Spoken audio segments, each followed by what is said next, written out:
Welcome back to another episode of Light Beer, Dark Money. I'm Sean Noble. And I'm Chris Clements. And hey, Sean, have you looked outside? Yeah.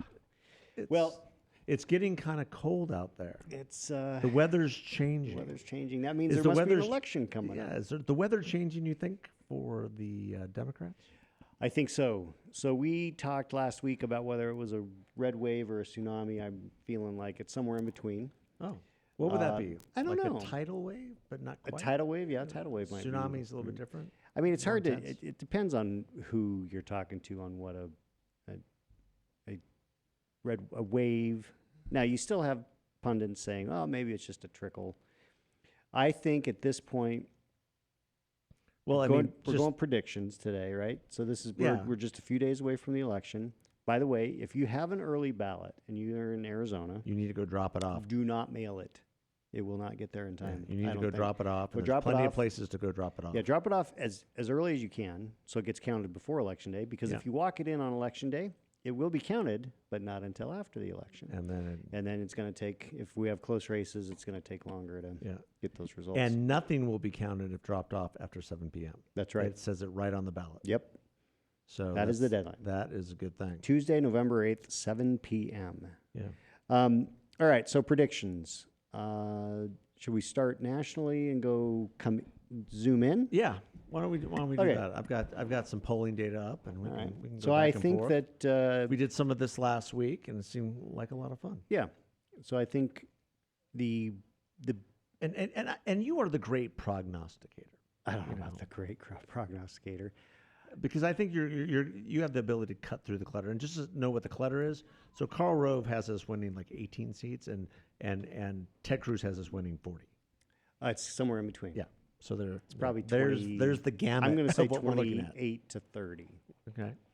Maybe 33. I mean there's some and that's in the House. That one. Yeah, in the House. In the Senate, what's Rove say in the Senate? Does he prognosticate? He prognosticated. He was on Potomac Watch. He prognosticated maybe 51, maybe 52. Again, Arizona, Pennsylvania. He prognosticated that in Georgia probably would not see a winner on election night. Go to a runoff. Go to a runoff for sure. Although there's a poll out today that's got Herschel Walker up 7. Yeah, but he said for sure Nevada was going to break hard for Laxalt. He felt that he was probably the best candidate out of most of them. Yeah, he's a great candidate. I will caution that Nevada has always been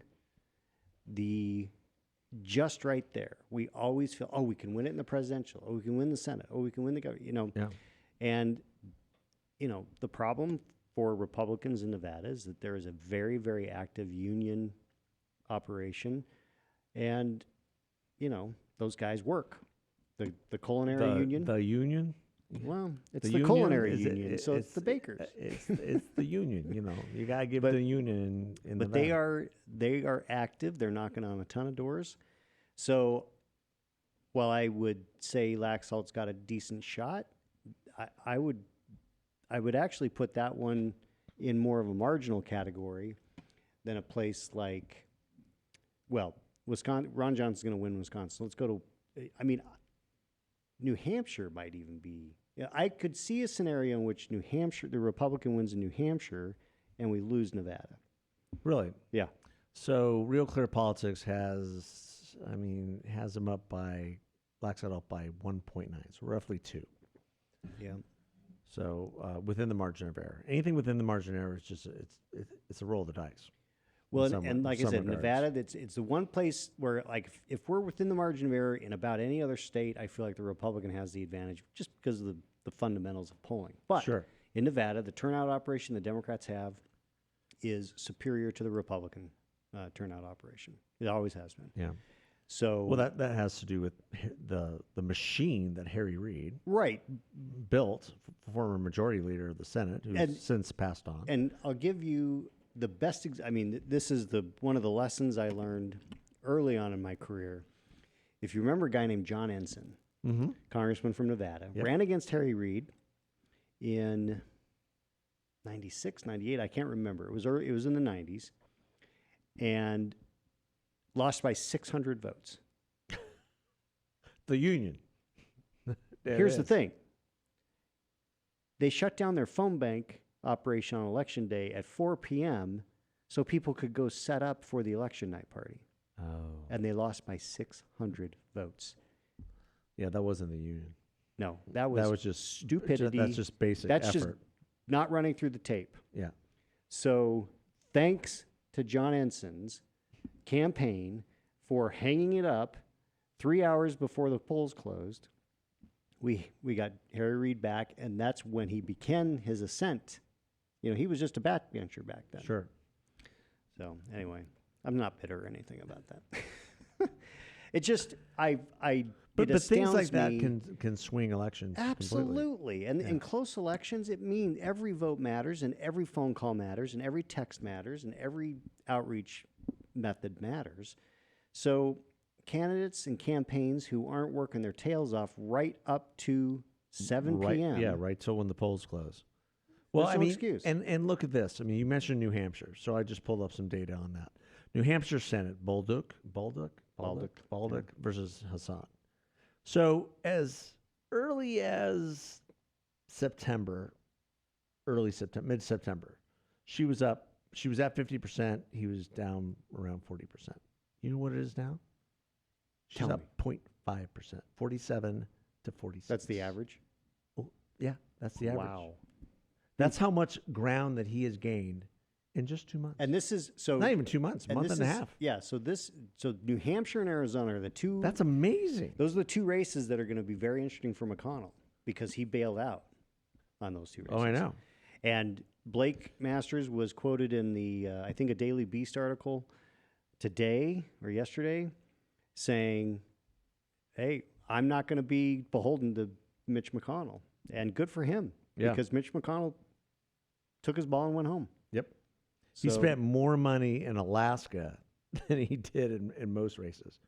Like 20 million? in Alaska? Or something crazy? No, that might be it. Maybe 8 million. Oh my gosh. Something nuts. 20 million in Alaska is like handing people $1,000 bills. Yeah. Do they even make $1,000 bills anymore? I don't know. Did they ever? I don't know. What But do I know we've been about talking about monetary? Arizona too. I mean, Mark Kelly, as great as a politician as he is, and a fantastic human being. Where is Mark Kelly? Yeah, where is Mark Kelly? So there it is. So Mark Kelly, for those of you who don't know, doesn't even live in the state of Arizona. Keeps a house in Tucson, but he's never there. I'm just not going to go into it in detail, but he has not broken 50% of the polling, despite having about $40 million or $60 million No, at I his think disposal. between his campaign and the outside groups, they've spent over $100 million Crazy. on TV. Yeah. And Masters social, is within 2 or points less. in Kelly's the never average. gotten to 50%, right? Never gotten 50%.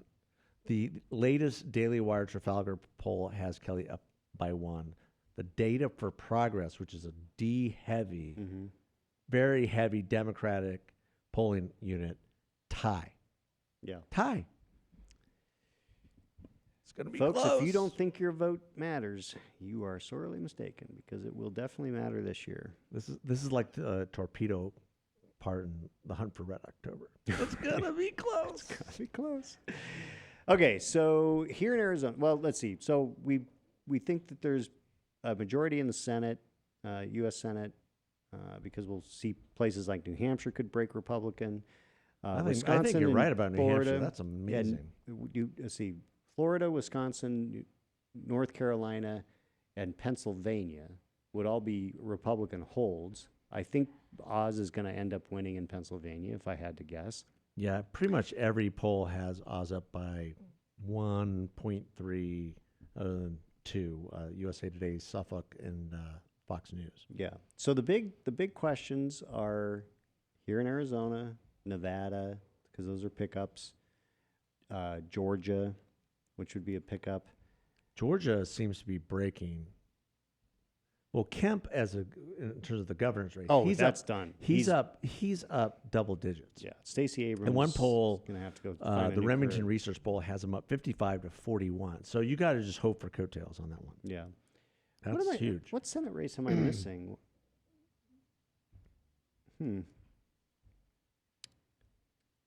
I'll think about it. Pennsylvania, Georgia, North Carolina, Wisconsin. We talked about Colorado, Oh, that's Washington State. Washington State and Colorado are the two that nobody believed would be on the board, and they're on the board. They're on the board. So basically, what I think what you're seeing here late in the campaign season is that Democrats are having to defend Yeah. a lot more seats than they thought they would. Yep. They thought that certain seats, especially in California and Washington, Colorado would be And a Oregon. lot and Oregon would be easier. Now these House seats, there's going to be it's going to be a wave. So here in Arizona, I think Lake wins fairly comfortably. I think that as a result of just the low information component of the other statewide races, I think Republicans win all the statewide races. You know, from Secretary of State, AG. So you think All the way people down. just can go in and vote Yeah, the ticket? I think there's going to be very heavy ticket voting, straight line ticket voting. I think we're for sure at a 6-3 delegation. I think Eli Crane beats O'Halloran. I think Juan beats Cagle. Whoever the Democrat is down there in the Tucson area. And what's the other one I'm missing? Oh, then we have our 4 that win. You know, Lesko, Gosar, Biggs, and Schweikert. And the question mark is CD4, whether Stanton loses to Kelly Cooper, Yeah. which, you know, I'm looking at early ballot returns, and the Democrats have an advantage on the returns statewide, which is not a surprise because there's so many Republicans who are holding their ballots or they're not going to vote early. And if I'm the Democrats, I feel like it's interesting because I've been having conversations with national reporters who said, oh, the Democrat strategists feel pretty comfortable because they're way ahead of where they were in 2018.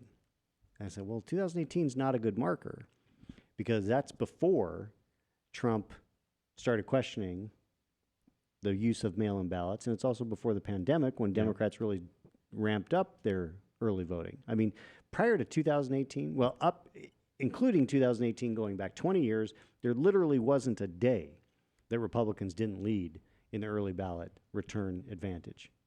Not a day in 20 years because Republicans have been using early balloting. It's kind of been an article of faith here in Arizona. It wasn't until the 2020 election with the pandemic that Democrats really turned up the heat on getting their people to do early voting. And so what they really should be doing is comparing with 2020. When I look at the percentages, not raw numbers, because 2020 had a much higher turnout than a midterm will, Republican advantage is 50% better. Well, it was 6%. They were down 6.6% at this point in 2020. Right now we're down 3%. Oh, wow. So on the returns, just straight Republican Democrat registration returns. That doesn't count. You know, we don't know what the unaffiliated. If I had to guess, it's probably leaning Republicans' way. So if I'm the Democrats, I feel like I need to be at like plus 10% on the returns to overcome whatever's going to happen on election day and the late returners. But apparently they're comfortable. Yeah. I think they're going to be unpleasantly surprised. Well, and what do you think their closing argument is? If you're a Democrat, what's the closing argument? We saw the president speak last night. The president's closing argument is democracy is in peril. Because of MAGA. There are some Democrats who are closing with abortion. There are some Democrats who are closing with, look at what we've done to make life better with the Inflation Reduction Act. I mean, the problem is it's very muddled. The Inflation Expansion Act? Yeah. They don't have a solid closing argument. As the Fed raises rates yet again a day ago. It's interesting because there are these competitive Senate races, Arizona, Wisconsin, other places. 65 or 70% of the Democrat messaging on TV has been about abortion. Yeah. And it is falling, continues to fall in the rankings of issues of importance. Why for do you think people that is? because Just in terms of, it's just basic pocketbook issues Yeah. overshadowing any of that. here's the Do way you I think described also people are starting to understand what Dobbs really does I and think how it that impacts their it state? may be, but I think fundamentally,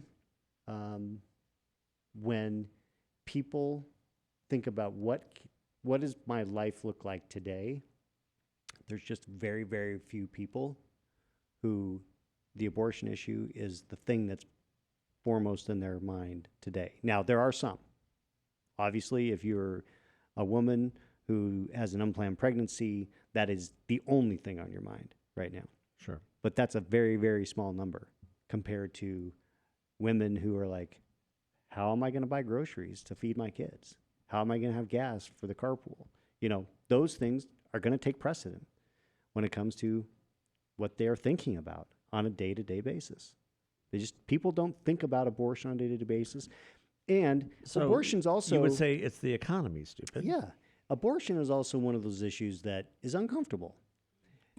The point I've made to people is if you are a single issue abortion voter, whether you're pro-life or pro-choice, you vote every election. Sure. Because you're motivated by that issue. Otherwise, you generally don't want to think about abortion because you might be like, I'm pro-life, but I'm a little bit hesitant to tell people what they should do when they're in a really terrible situation. Or you're pro-choice, and it's like, I don't really like the thought of abortion because that's a pretty gruesome thing. So people just generally, I don't think, like to think about it.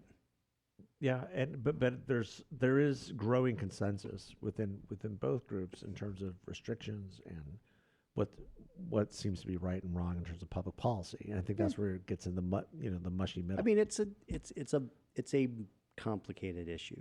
Sure. It's not just hands off my body, period, and it's not no abortions ever. Yeah, exactly. it's- No, I think it's that you complicated. framed it well.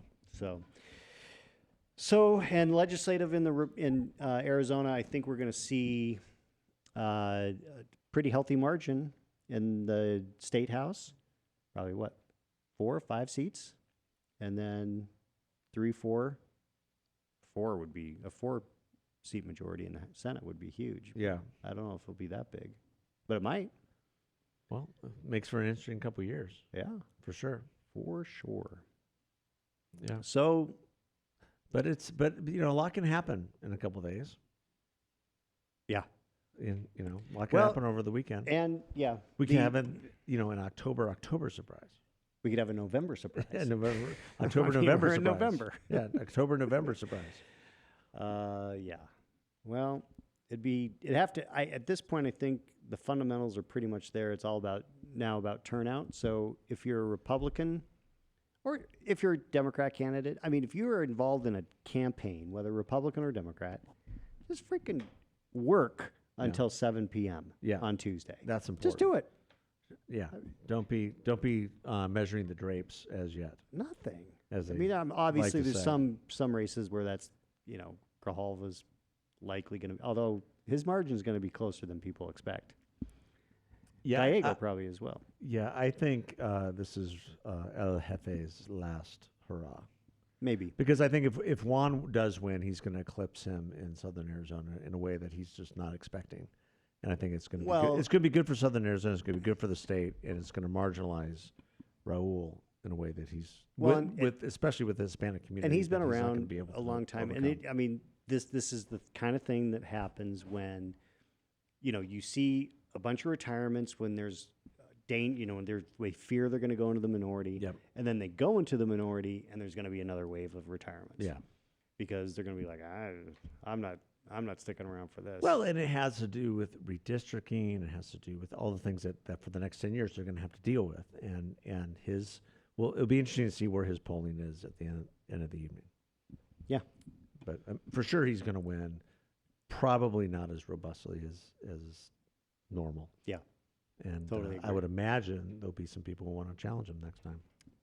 If he sticks around.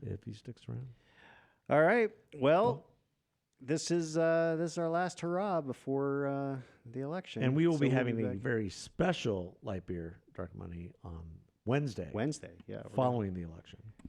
Yeah, We're going to jump the gun a little bit. We're going to be sitting down and rummaging through whatever has happened. Wow. And for sure we're gonna be talking that evening. And I'll be tired because I'll probably be up pretty late on Tuesday night. So yeah, you're doing this Wednesday morning. Yeah, you're like me. You just Expect me to be groggy. You're just pouring over everything. Yeah. And your family thinks you're crazy. Are you going to go to bed? No. No. I'm not ready yet. Yeah. All right, folks. It's a sickness. I don't advise anybody to do it unless they really love it. Yeah. This is it. Go vote. Go vote. Go vote. Thanks for listening. God bless. Take care.